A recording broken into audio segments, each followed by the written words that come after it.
हमारे पवन जन धुआं ग्रुप चैनल को सब्सक्राइब करें और साथ ही में बेल आइकन को दबाएं ताकि सबसे पहले वीडियो का नोटिफिकेशन आप में पहुंचे। और वीडियो अच्छा लगे तो लाइक करना ना भूलिएगा।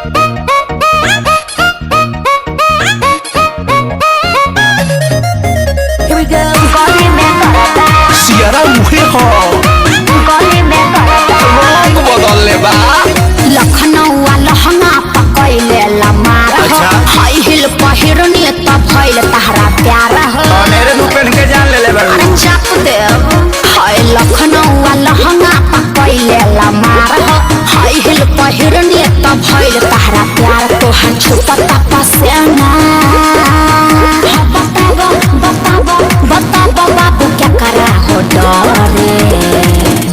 कमरिया लप लप करे करे जावा धके करे कमरिया लप लप करे करे जावा धके अच्छा ही बात देखा देखावा सुना सुनावा हमारा के ऐसा पगलई बाबा अरे मर्दे फिर से विवाद करैब का अभी बात हम नहीं बोलेंगे तुम ही लोग बोलो कमरिया लप लप करे करे जावा धके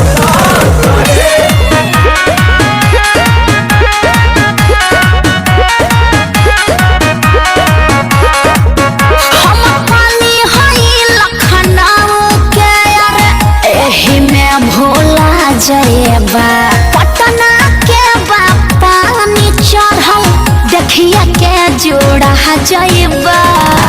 भले भुलाए पड़े अच्छा चाहे जुड़ाए पड़े तोहरे फेरा में मुनी कहे ना बुढ़ाए पड़े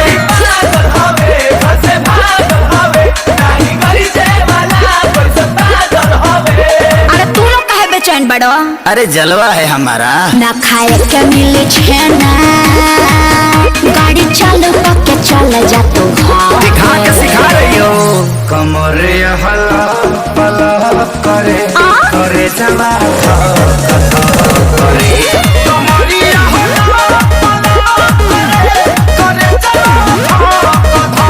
करे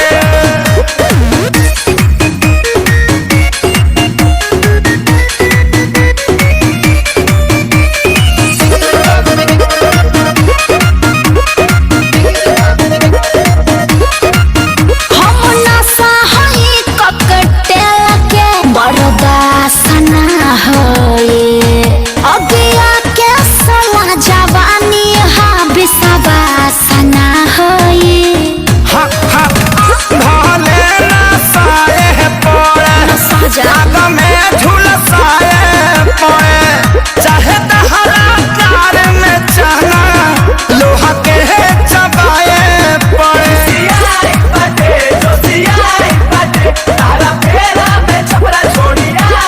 साचो साटे ना तो झूठ हो फ्रूटी पी के लीवर में फीवर हो गई काहे हापता रबेना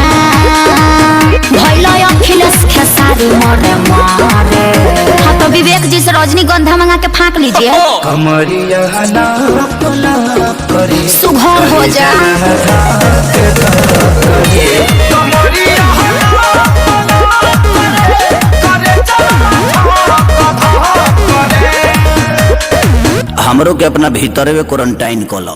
तो हम क्वारंटाइन सेंटर है का।